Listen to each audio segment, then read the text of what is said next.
बार पुनः अभिनंदन अभिवादन करते हुए, जैसी हमारी परंपरा रही, अतिथि देवो भव।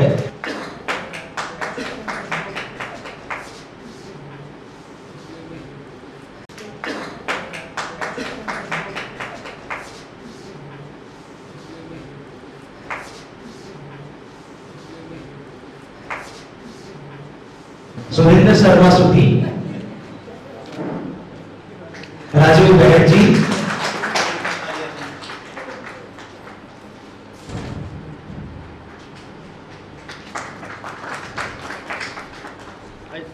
परमेश्वर लाल जी न्योर,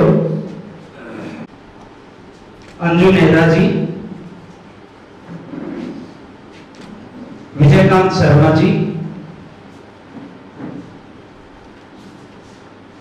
नसीम बानो जी, अभिनव सरोवा, कुलदीप भुनिया, श्याम सुंदर शर्मा, सिराज जोइया,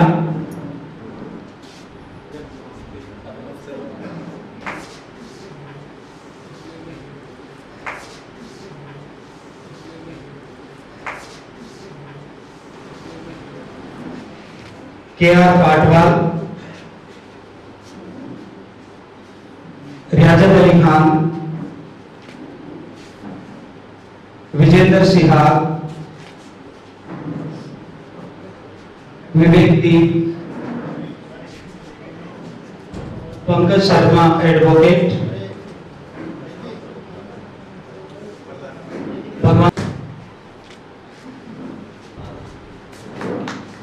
हम सब यहाँ उपस्थित है। और मैंने आपसे कहा था पहले भी समय की स्नेहलता जी शर्मा, हम अभिनंदन अभिवादन मंचस्थ अतिथियों का करते हैं। आभार। हम लोग जब बात कर रहे थे कि काशीराम जी आए हैं, 98 साल के हैं, ममता कालिया जी हमारे बीच मौजूद हैं। इस राम जी सर ने बताया 1940 में वे पैदा हुई। आप सोच सकते हैं कितने वर्ष की हैं, तकरीबन 85 वर्ष। और ट्रेन से आना दिल्ली में बड़ा सुविधाजनक रहता है, लेकिन वो प्लेटफॉर्म पर चढ़ नहीं पाती, बाय रोड वे चल करके आई हैं। तकरीबन 6.5 घंटे का लंबा सफर तय किया है। यहाँ जब वो पहुंची तकरीबन 3:30 हो चुके थे। आराम करने का बिल्कुल भी अवसर उन्हें नहीं मिला। चूरू में आप पहली बार पधारे, आपका मैं हार्दिक स्वागत अभिनंदन भी करता हूँ। और सब आपको सुनने के लिए भेजे हैं, तो मैं जोरदार ताली के साथ आप स्वागत करें ममता कालिया जी ने।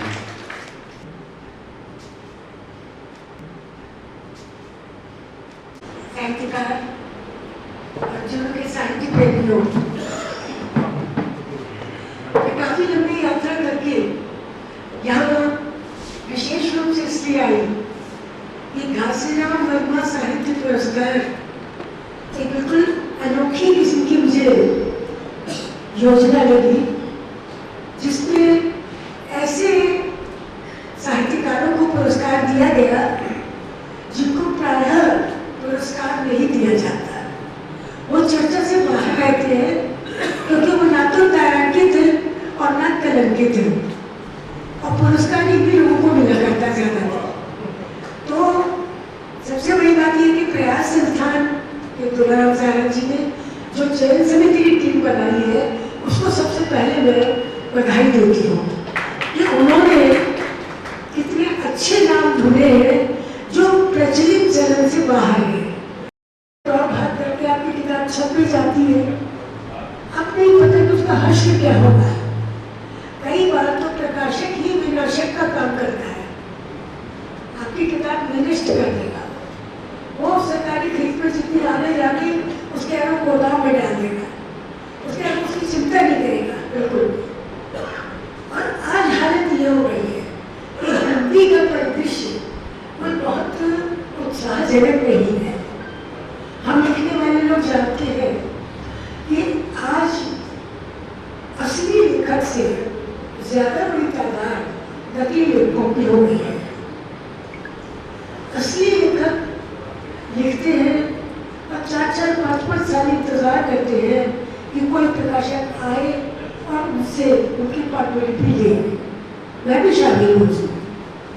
और नकली लेखक 1 लाख का 50,000 का चेक लेकर अपनी पांडुलिपि लेकर प्रकाशक के पास जाते हैं।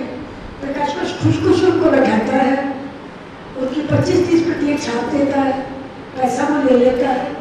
और इस तरह से कृति आज प्रतिकृति से पराजित होती जा रही है। प्रतिकृतियां सामने आ रही है। तो जिस जमाने में सोचिए सोक्रेटिस ने और एरिस्टोटल ने और प्लेटो ने जिस जमाने में कहा था कि इमिटेशन होता है, इमिटेशन बिकम्स रियल, वही बात कि कॉपी जो है आज ज़्यादा बड़ी चीज़ है। और जब से डिजिटल माध्यम आया है तब से तो कट एंड पेस्ट। इसके लिए मुझे याद आता है बहुत पुरानी कविता थी, मैंने अपने बचपन में पढ़ी थी, गोपाल कृष्ण कौल की कैंची कट गोल पुत्र। और वो जो कि तो चरितार्थ हो रही है आज। बड़े बड़े लेखक कवि परेशान होते हैं कि उनकी कविता का कैसे और कहाँ अपहरण कर लिया गया। तो साहित्य की स्थिति इस समय समाज में बहुत चिंताजनक है। आज पुरस्कार मिले वो बहुत अच्छी बात है, और वो लेने भी शायद ऐसे बागी किस्म के लोग कैसे आ गए, ये भी एक चमत्कार है। कृष्ण कल्पित जी को कहीं बुलाना, क्योंकि कृष्ण कल्पित जी लोगों को नाराज करने में बड़े माहिर है। वो अपनी एक कविता लिख के कम से कम 10 दुश्मन तो पैदा करते हैं। जितेन भाटिया जी बहुत अच्छा लिखते हैं, उनको लिखने उनको पढ़ने के लिए धैर्य चाहिए आपको, क्योंकि वो चटपटी चीजें नहीं लिखते हैं। वो चिंता और चिंतन दोनों को मिलाकर वो उनकी चिंताएं जो है वो व्यापक चिंताएं हैं। वो जानते हैं कि शहर इस समय वर्टिकली बढ़ रहे हैं। वर्टिकली आप समझते हैं ऊंचाई में बढ़ रहे हैं। आप जितने भी महानगरों को देखिए वो अब फैल नहीं रहे हैं, वो ऊंचाई में बढ़ रहे हैं। अट्टालिकाएं बढ़ रही हैं, हरियाली खत्म हो रही है। धीरे धीरे मुझे लगता है कि हर शहर मरुभूमि बन जाए। आज हालत यह है कि लेखक लिखे तो किस चीज पर लिखे, आज राहत देने वाली घटनाएं बहुत कम है। और राजनीति का भी कुछ ऐसा सुर है कि वो चिंता नहीं करते, ना पुस्तकों की, ना साहित्य की, ना विचार की। आज विचार भी पराजित हो रहा है, विचार बेचारा बन रहा है आज। और हम थोड़े से लोग जो यूनिवर्सिटी से जुड़े हैं, कॉलेजों से जुड़े हैं, या पढ़ने की लत लगी हुई है हमें कि हमारे बिस्तर पर आधे बिस्तर पर हमें तो आधे बिस्तर पर किताबें हैं, तो हम जैसे लोग जो है वो मुट्ठी भर लोग हैं। बाकी लोग तो खाओ पियो मस्त रहो वाले, वो कमाते हैं, वो खाते हैं, खेलते हैं, एक दिन खुशी खुशी दिवंगत हो जाते हैं। और हम लोग जो है कबीर की तरह हर समय रोते रहते हैं, क्योंकि हम जानते हैं कि जीवन जो है धीरे धीरे जटिल होता जा रहा है और हालात उसको जटिल बना रहे हैं। समय और राजनीति सब हमारे खिलाफ है। कभी डाक का रेट ना बढ़ा दिया जाता है कि पत्रिका हम तक नहीं पहुंच सकती। पत्रिकाएं धीरे धीरे कम हो रही हैं। जो पहले निकालते थे प्रिंटेड पत्रिकाएं, वो सब डिजिटल पत्रिका निकालने लगे हैं। और डिजिटल पत्रिका पढ़ने के लिए आपकी नज़र बहुत तीखी होनी चाहिए। पास की नज़र बहुत तीखी होगी तभी स्क्रीन पर कितनी देर पढ़ेंगे आप, ये तो आप कैसे पढ़ सकते हैं। जब कागज़ की पत्रिका हमारे पास आती थी हम उसे प्यार से रखते थे, उसको महीने भर बाद भी पढ़ सकते थे। और आज बहुत कम पत्रिकाएं रह गई है जो आती है। तो दोस्तों ये समय साहित्य के लिए कोई बहुत अच्छा समय नहीं है। और ऐसे में पुरस्कार जो अभी कहा था किसी ने, बहुत अच्छी बात कही थी, इस लगातार संदिग्ध होते पुरस्कारों की दुनिया में मेरा ख्याल है कि ये घासीराम वर्मा साहित्य पुरस्कार अभी एक निष्कलंक पुरस्कार है। ये मुझे बहुत अच्छा लगा कि एक ऐसा व्यक्ति इस पुरस्कार के पीछे प्रेरणा है, शक्ति है, उसकी अर्थ शक्ति भी है, उसकी विचार शक्ति भी है, इसमें उसकी नैतिक शक्ति इसमें है कि वो ऐसे लोगों को पुरस्कृत कर रहा है जिनके नाम आम चलन में प्रायः नहीं लिए जाते। नीरज भद्र जी की मैंने पढ़ी है, सांप्रदायिक सद्भाव के ऊपर गुलाम मोहम्मद नाम की उनकी 2 कविताएं मैंने पढ़ी। इतनी गजब की उनकी कविताएं है, अक्षय में छपी थी। अक्षय का पूरा एक राजस्थानी कवियों पर कविता पर एक पूरा अंक निकला था, बहुत अच्छा था, जीवन से भी निकाला था जो बहुत अच्छा था वो। उसमें मैंने इनकी कविताएं पढ़ी थी और मैं पढ़ते एकदम चमत्कृत हो गई, क्योंकि मैं खुद इलाहाबाद की रानी बनी हुई 22 साल रह चुकी हूँ, जो पूरी तरह से मुस्लिम बहुल इलाका था। और वहाँ मैंने ये घटनाएं होती देखी जो आपने लिखी है कि पहले वो आपका दोस्त था गुलाम मोहम्मद, बाद में जब वो आपको आवाज़ लगा रहा है और कहते मैं भागता गया और मैंने अपने किवाड़ बंद कर दिया। सांप्रदायिक सद्भाव का कई बार बड़ा करुण हर्ष होता है।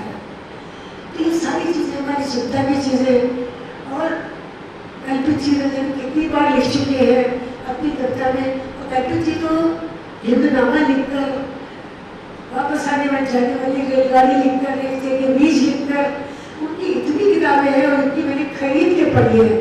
आज तक उन्होंने कोई किताब मुझे भेंट नहीं दी, क्योंकि हमारा पूरी तरह से परिचय ही नहीं हुई। और मेरे ख्याल है कि वो परिचय के कोई इच्छुक और तलबगार भी नहीं होते हैं। तो खैर कोई बात नहीं, मैं तो उनकी हर किताब जाकर खरीदती हूँ। और अभी तो मुझे याद है जब मैंने पिछले पुस्तक मेले में हिंदनामा खरीदी थी, तो लोग प्रकाशक राजकमल प्रकाशन ने मुझसे कहा था कि ममता जी ले जाइए, ये अंतिम प्रति है, अब ये किताब आउट ऑफ प्रिंट है। तो मुझे बड़ा अच्छा लगा, मैंने कहा वहाँ अंतिम प्रति के पहले में पहुँच गई उससे। तो इसी तरह से अभी जितेंद्र भाटिया जी की मैंने एक अद्भुत कहानी पढ़ी लगभग में, जिसका शीर्षक था अमरनाथ की माँ।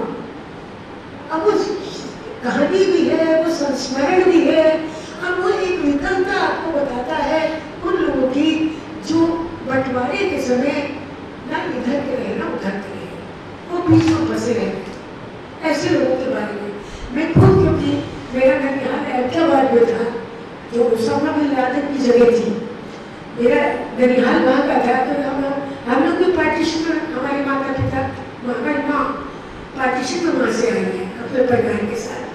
तो मैं ये समझ सकती हूँ। और यहाँ राजस्थान में तो सारा इलाका पाकिस्तान बॉर्डर से लगा हुआ है, तो आप लोग इस चीज़ को बहुत अच्छी तरह चीनते होंगे कि न जाने कितने ऐसे लोग थे जो वहाँ थे और यहाँ आ गए। ईश्वरी तलवार का इतना खूबसूरत उपन्यास था जयनाला खुद। मैं तो ये मानती हूँ कि गीतांजलि श्री का उपन्यास रेत समाधि देखा जाए तो खुद जयनाला खुद का ही अनुवाद है, तो उसी का रूपांतरण है। उन्होंने एक पतले से नॉवेल में अपनी पूरी बात कह दी, और गीतांजलि श्री ने 400 पन्ने लिख दिए, भाषा के साथ खिलवाड़ किया। वो तो अच्छा है कि डेजी रॉकवेल ने उसका इतना अच्छा अनुवाद किया कि उसको अंतर्राष्ट्रीय पुरस्कार मिल गया। जबकि मैं आज भी मानती हूँ कि ईश्वरी तलवार ने इस बात को बहुत अच्छी तरह किया। अमृता प्रीतम ने पिंजर उपन्यास में बंटवारे के बारे में बहुत खूबसूरत लिखा। और ये हम सब ने, जो अभी हम जिंदा हैं, हम लोगों ने ये देखा है कि बंटवारे के समय न जाने कितना खून खराबा हुआ, कितनी अर्थ की हानि हुई, विश्वास की हानि हुई, और आज तक मेरे ख्याल में उसी की सजा वो अल्पसंख्यक पा रहे हैं जो हमारे देश में छूटे हैं। कभी उनसे कहा जाता कागज दिखाओ, कभी उनसे कहा जाता तुम यहाँ के नागरिक नहीं हो, कभी उनसे कहा जाता तुम यहाँ के कुछ भी नहीं हो, वापस जाओ। अरे कहाँ चले जाएंगे? आप अपने देश की आधी आबादी को रोहिंग्या मान रहे हैं, विदेशी मान रहे हैं, परदेशी मान रहे हैं, उनको जासूस बनने पर मजबूर कर रहे हैं। ये सारे हालात राजनीति के पैदा किए हुए हैं। तो देखिए, सम्मान साथ ही साथ जिम्मेदारी भी लाता है। सम्मान जिन्हें मिला है, खासतौर से जो युवा है, उनकी एक जिम्मेदारी है कि केवल आत्म में न लगे रहिए। साहित्य केवल आत्मकथा नहीं होता है।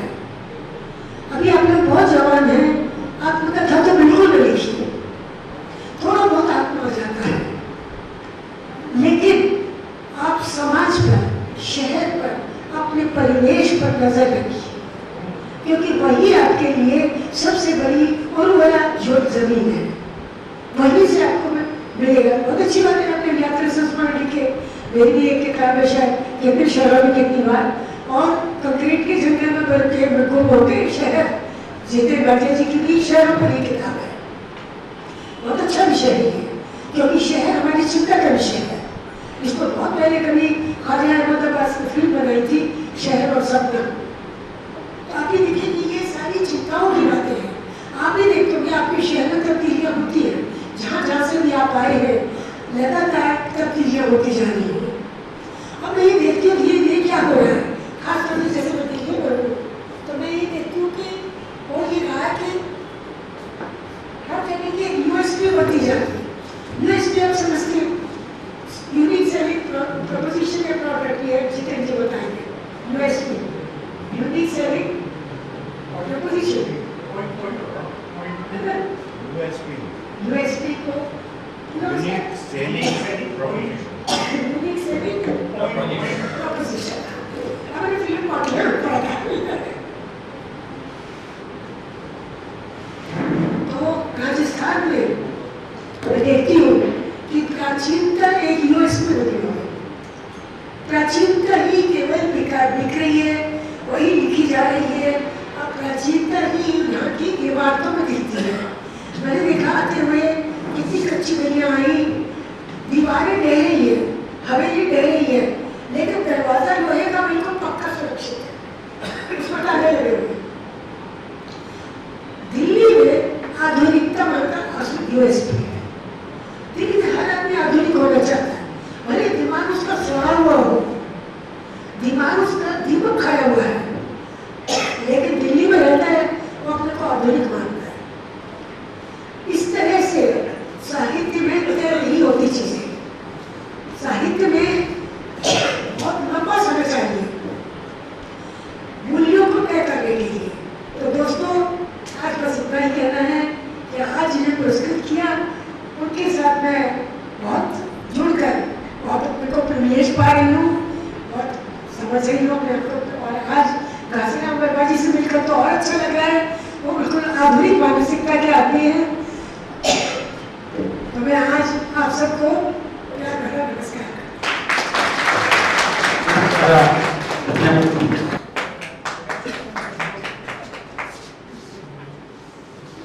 लेकर के उनका स्वागत, अभिनंदन और धन्यवाद भी।